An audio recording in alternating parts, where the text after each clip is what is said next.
Oh, thank you. I was wondering, Western movies became so rare these days at the big screen. How challenging was it, to get producers and studios on board to believe in a classical Western, and who were like, yeah, let's try this? It's really interesting because everyone's like, I love Westerns. Let's make Westerns. But no one actually wants to make a Western. It was a challenge, but people really responded to the script. And they loved that we were doing like a classical Western with sort of the modern twist of having the sidekick be the main character. And we had a lot of, we got Bill attached about a year before we started production. And we had a lot of champions in the film industry who really came to our back and helped us put it together.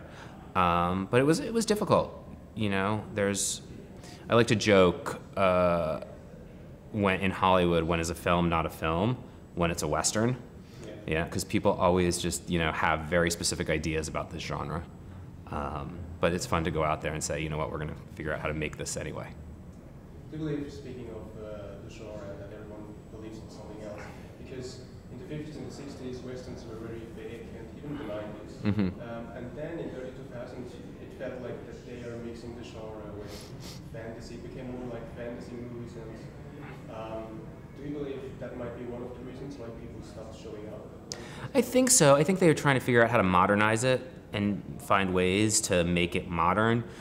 And in so doing, they lost what made it a Western. You have an action, you make an action movie with cowboy hats. It's not a Western. You make a, fantasy movie with cowboy hats. Yeah, they look like cowboys, but it's not a Western.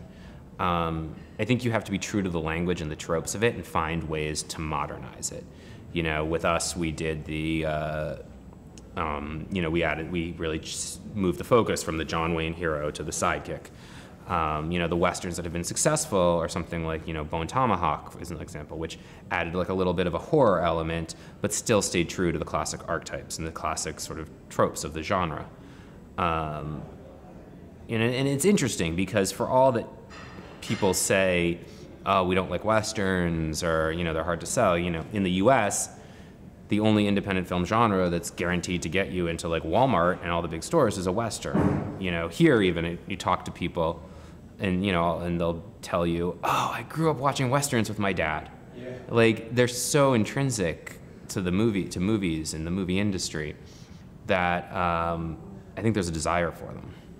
Do you believe that the Westerns could, that the big time of Westerns could come back? Because when it comes down to sci-fi, for example, sci-fi had also a time where it was a little bit down, and now it's up again. Do you believe Westerns could return as well? Totally. I think everything is cyclical, and Westerns will come back in a way that people are really responding to them again. And I think we're sort of on an upswing. I mean, 5 years ago, there were probably no Westerns being made, or maybe one a year. Now you keep, there are 4 or 5, maybe more.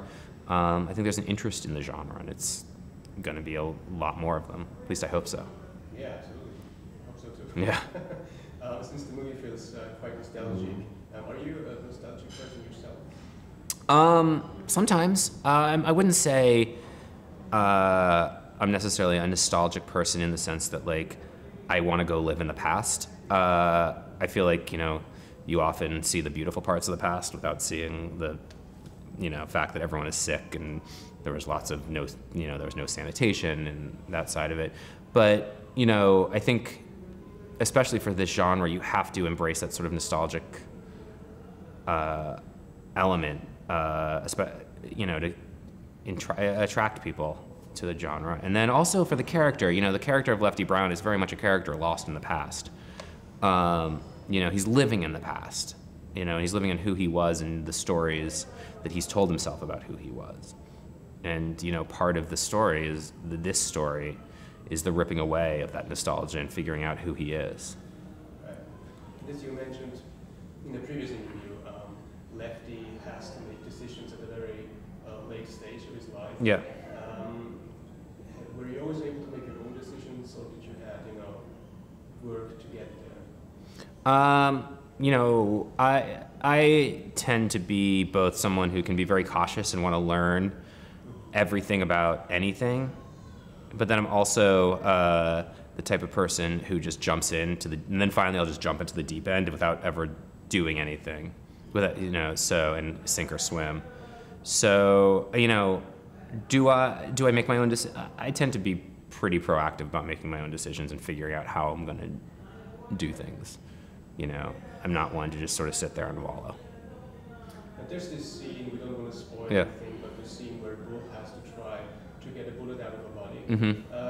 Did you have to teach him how to do it right, or were you like, let's just go inside and see what happens? We did a lot of research on it. Like, we tried to really figure out the authenticity. We did, Bill's a rancher, so actually he doesn't necessarily have experience getting bullets out of bodies, but like he has experience of dealing with animals and it wasn't, so he has that. And what we did is, as we were figuring out what kind of bullet it would be and how it would work and how that bullet would, given how that character gets shot, we did as much research. We talked to some doctors and figured out how that scene would play out in the most realistic way possible. And then it's interesting because we did all that research, and then when we shot it, we found it much more compelling and interesting to focus on the characters' faces and see their reactions to doing this than actually the detail of them doing it. And maybe the last question, since you're a director yourself, and there's so many young directors who try to become, to try to make their own film, what will be your advice to young directors not to give up and just to try? I go make your movie. Don't let anyone tell you, you can't do it. Especially now with technology, it's cheap. People make movies for $8,000, $5,000. Go make your movie. Like, there's no wrong way to do it, but you have to go do it.